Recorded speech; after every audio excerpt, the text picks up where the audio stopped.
Éphésiens chapitre 3, je lis au nom de Jésus. Paul annonce le mystère que Dieu réalise par le Christ. Moi, Paul, je suis prisonnier du Christ Jésus, pour vous qui n'êtes pas juifs.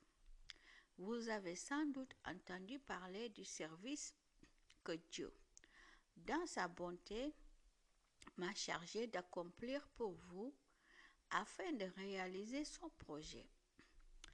Il m'a ouvert les yeux pour me faire connaître ce projet caché.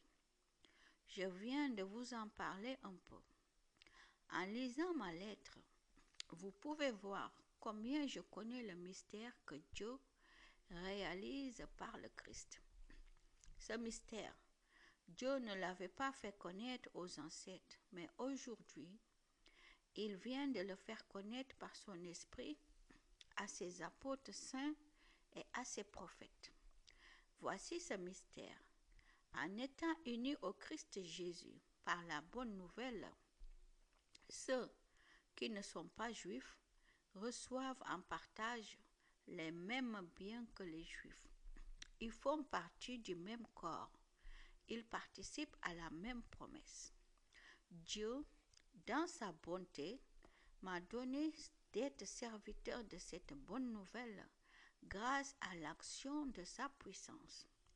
Moi, je suis le plus petit de tous les chrétiens. Pourtant, j'ai reçu ce don, annoncer à ceux qui ne sont pas juifs la richesse très profonde du Christ. J'ai également reçu le don de montrer clairement comment Dieu accomplit ce mystère. Lui, qui est le créateur de toutes choses, il avait caché en lui ce mystère depuis toujours. Alors, maintenant, par l'Église, tous ceux qui ont autorité et pouvoir dans les cieux peuvent connaître la sagesse de Dieu. Cette sagesse, Dieu la montre de 1000 manières, selon le projet qu'il avait fait depuis toujours. Ce projet, il l'a réalisé dans le Christ Jésus notre Seigneur. Nous sommes unis au Christ et nous croyons en lui.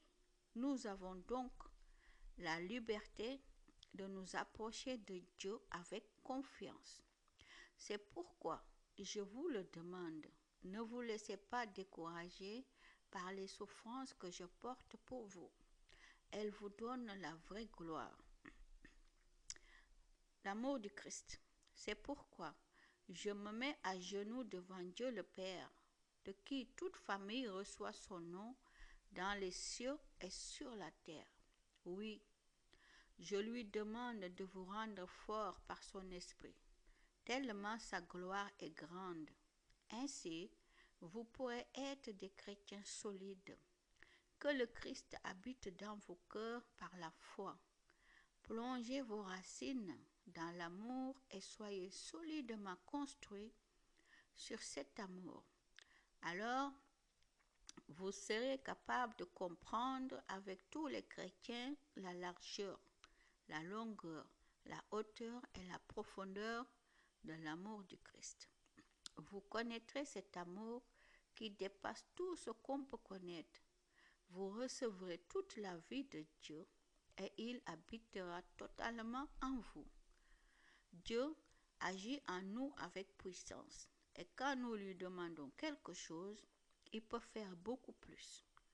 Oui, sa puissance dépasse tout ce qu'on peut imaginer. À lui la gloire dans l'Église et par le Christ Jésus dans tous les temps et pour toujours. Amen.